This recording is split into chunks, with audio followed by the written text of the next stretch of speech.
مدرسه زنگ فرارمون بود، ساعت زنگش واسه ما وقت قرارمون بود. من بودم و یه شاخ گل با یک بغل ترانه، تو بودی و سکوت و من حرفای آشنانه.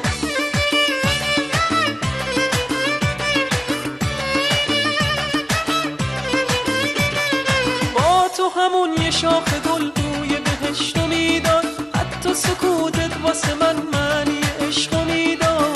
با اینکه از اومدن فردا خبر نداشتی، هر روز دوباره وعده فردا رو ما میذاشتی.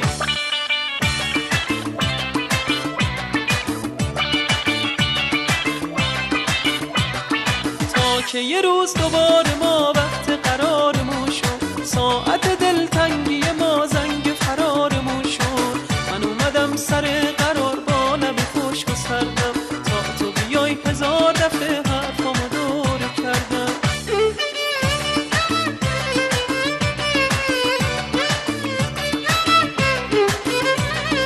مثل همیشه واسه تو یه شاخ گل آوردم، با تیک تیک ثانیه ها برگشو شمردم.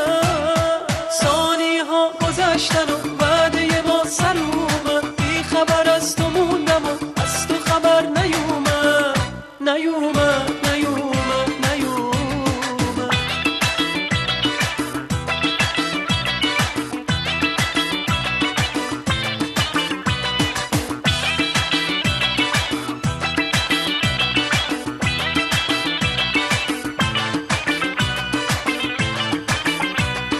دوباره فردا اومدم اما نیومدی تو، هزار تا فردا اومد و فردا نیومدی تو. اما هنوز وقتی دلم بهونه تو میگیره، به دل میگم فردا میای که طفلکی نمیره.